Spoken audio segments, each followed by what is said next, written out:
Let me ask you something. Have you ever woken up with the best intentions thinking, today, I'm going to get everything done? And then by bedtime, you're wondering where all those hours went. You weren't lazy, you were just unplanned. Because the truth is, success doesn't start with hard work. It starts with a plan. Today, you're going to learn how to plan like a pro, not in a boring robotic way, but in a smart, human, and flexible way that actually works in real life. We'll break down the difference between daily, weekly, and long-term planning, explore simple systems used by some of the world's most productive people, and end with a habit that can transform your entire routine in less than 10 minutes a night. Let's start with something most people never realize. A plan isn't about control, it's about clarity. When you plan your day, you're not trapping yourself, you're freeing your mind. You're telling your brain, here's what matters, everything else can wait. Neuroscience shows that our brains love structure. When you write your plans down, your mind stops holding all those open loops, the things you need to do, and finally relaxes. That's called the Zeigarnik effect, discovered by psychologist Bluma Zeigarnik. She found that unfinished tasks occupy mental space until they're captured somewhere safe, like a notebook or planner. That's why even 5 minutes of planning can make your whole day feel calmer and more focused. Now, let's look at 3 levels of planning that can change your life. Level 1. Daily planning. Each morning, or better yet the night before, write down your top 3 priorities for the day.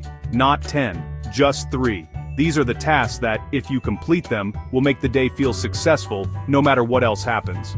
The rule is simple. Plan less, accomplish more. Write them in your planner, or if you're digital, use a tool like Google Calendar or Todoist, but make it visual. Your brain likes to see what's coming. Now group your similar tasks together. Emails in one block, meetings in another, focused work in another. That's called task batching, and it reduces mental switching costs. Level 2. Weekly planning. Once a week, take 30 minutes to plan the week ahead. Ask yourself, what are my top 3 to 5 goals for this week? What meetings or events are already fixed? What open spaces can I use for deep work or rest? This step is what keeps your life balanced. Because weekly planning isn't just about work, it's also about time for yourself, your relationships, your health. As author Stephen Covey said, the key is not to prioritize your schedule. Tori din stak and stau.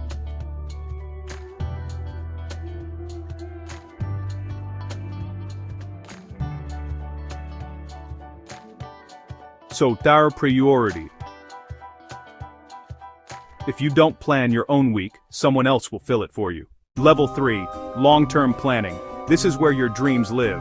Once a month or once a quarter, sit down with your journal or digital planner and look at your bigger goals. Ask, what progress have I made toward my vision? What needs to change in the next 30 days?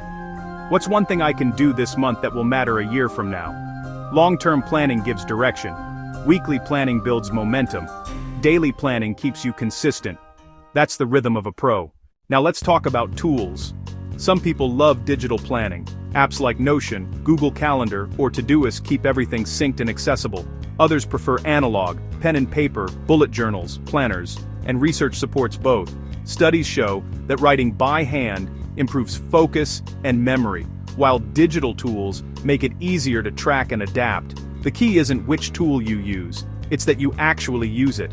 Find a system that feels natural, not fancy, not complicated. Because consistency beats complexity every single time. Here's a small but powerful habit that can transform how you plan. Plan tomorrow tonight.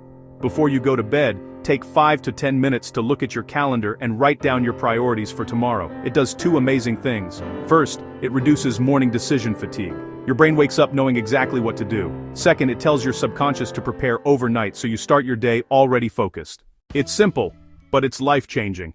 So remember this, a great plan isn't about filling every minute, it's about creating space for what matters most. Plan your days to protect your priorities, plan your weeks to stay balanced, plan your months to move closer to your dreams, and always leave a little room for life to surprise you. Because even the best plans should have space for joy. If this episode helped you see planning in a new way, share it with someone who's always overwhelmed but never organized. And don't forget to subscribe to School Subjects Online, because in the next episode, we'll dive into something exciting, tools and techniques. The practical side of time mastery. Until then, don't let time happen to you. Plan it, live it, own it. Level 2. Weekly planning. Once a week, take 30 minutes to plan the week ahead. Ask yourself, what are my top 3 to 5 goals for this week? What meetings or events are already fixed? What open spaces can I use for deep work or rest? This step is what keeps your life balanced. Because weekly planning isn't just about work, it's also about time for yourself, your relationships, your health.